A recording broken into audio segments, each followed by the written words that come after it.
पुरीर महाप्रभु श्री जगन्नाथ मंदिर पाखरे आ बड़दाण्डरे अलग अलग जगार भी मटर सूप मिलसी बोली मुई सुनीछे।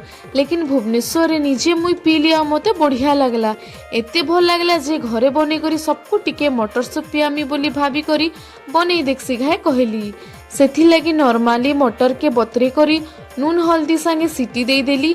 आउ एंता सिझाबे जे मटर सिझीथिबा लेकिन गोटा गोटा थिबा।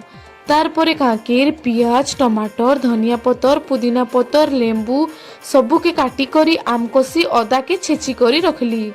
जीरा सुखा मिर्चा भाजी करी गुणा करली जेनटा के आमे जीरा पाउडर कहमा। तेतेल के चिटकी करी झोल बनाली आ गिना गुटे थी ढाली देली। मटर की सिझाला पानी संगे देली आ मिर्चा संगे पुदीना पतर के चिटकी देली बासना टिके हेबा बोली। जहा काटी करी रखी ताके पकाली आउ लास्ट रे नून संगे लेंबू रस आ जीरा पाउडर टिके देई करी मिसई देली। बेरे रेडी हे गला गरमा गरम मटर सूप। थरे तो निश्चय बनी करी खाउन। आ वीडियो भल लागले चैनल के सब्सक्राइब करबा नहीं भूलबे। धन्यवाद।